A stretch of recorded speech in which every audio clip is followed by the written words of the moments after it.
आंध्र प्रदेश के मुख्यमंत्री N Chandrababu Naidu cash for vote मामले में फंसते नजर आ रहे हैं। आंध्र प्रदेश की मीडिया में एक ऑडियो टेप चलाया जा रहा है। तेलंगाना के एक टीवी चैनल ने यह ऑडियो टेप चलाया है जिसमें नायडू विधान परिषद के चुनाव में वोट देने के लिए मनोनीत विधायकों के बारे में बात कर रहे हैं। खरीद फरोख्त की यानी बात हो रही है। इस कथित ऑडियो टेप में चंद्रबाबू नायडू मनोनीत विधायक के वोट के बदले उनका ख्याल रखने का आश्वासन दे रहे हैं। और तेलंगाना में जो टीडीपी के एक विधायक की गिरफ्तारी हुई है उसे 50 लाख रुपए रिश्वत देते हुए रंगे हाथों पकड़ा गया है। कुल 5 करोड़ की डील बताई जाती है।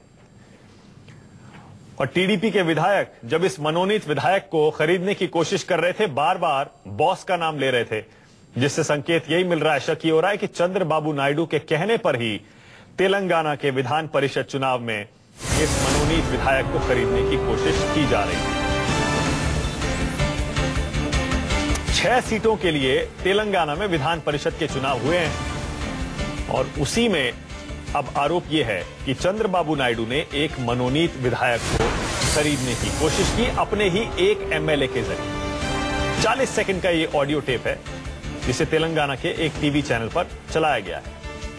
हालांकि टीडीपी और आंध्र प्रदेश सरकार कह रही है कि वो आवाज नायडू की नहीं है और ये सिर्फ नायडू को बदनाम करने की साजिश है।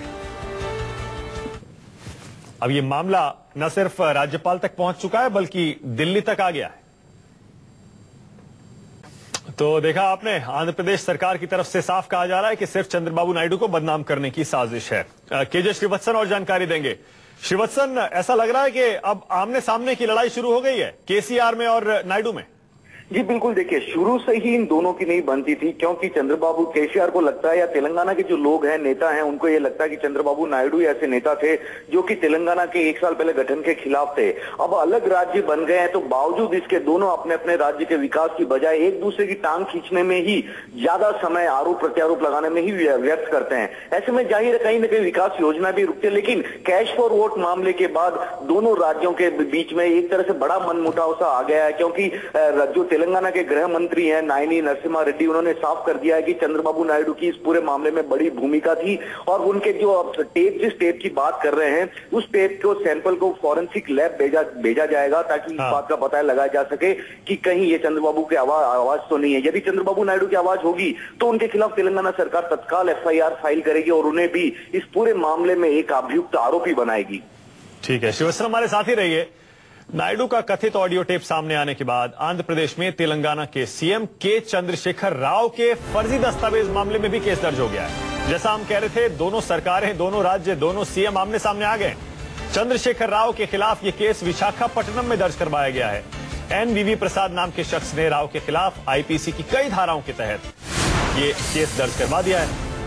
इसके अलावा चंद्रशेखर राव के खिलाफ टीडीपी विधायक बोंडा उमा महेश्वरा राव ने विजयवाड़ा में भी एक केस दर्ज करवा दिया है। टीडीपी के तरफ से अब तमाम तरह के आरोप केसीआर पर लगाए जा रहे हैं। श्रीवत्सन, इसका मतलब यह है कि कैश फॉर वोट मामले में आंध्र प्रदेश के मुख्यमंत्री को उधर लपेटने की तैयारी हो रही है। तो अब आंध्र प्रदेश में तेलंगाना के सीएम के खिलाफ कार्रवाई शुरू होगी, यानी दोनों सरकारें आमने सामने आ गई। जी बिल्कुल, देखिए इस पूरे मामले में कुछ ऐसा ही हो रहा है और सबसे बड़ी बात है कि इन दोनों जो सीएम है, दोनों तरफ के मुख्यमंत्री है, उनकी तरफ से जो वहां के लोग हैं, जनता है, या कोई अगर कह सके कि कोई एडवोकेट है, कानून का जानकार, उनके जरिए मामले को पुलिस थाना और वहां से फिर अदालत ले जाने की पूरी कोशिश हो रही है।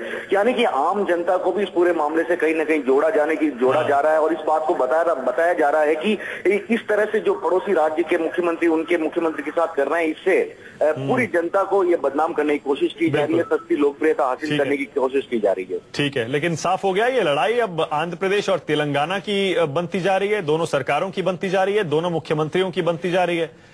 और जाहिर है ये मामला राज्यपाल तक तो पहुंच ही चुका है पहले ही, अब जल्द ही दिल्ली भी आने वाला है, क्योंकि चंद्रबाबू नायडू एनडीए के सहयोगी हैं, एनडीए में हैं, और वहीं केसीआर जो टीएसआर के प्रमुख हैं और तेलंगाना के सीएम हैं, उनको भी शायद बीजेपी और मोदी सरकार नाराज नहीं करना चाहेगी।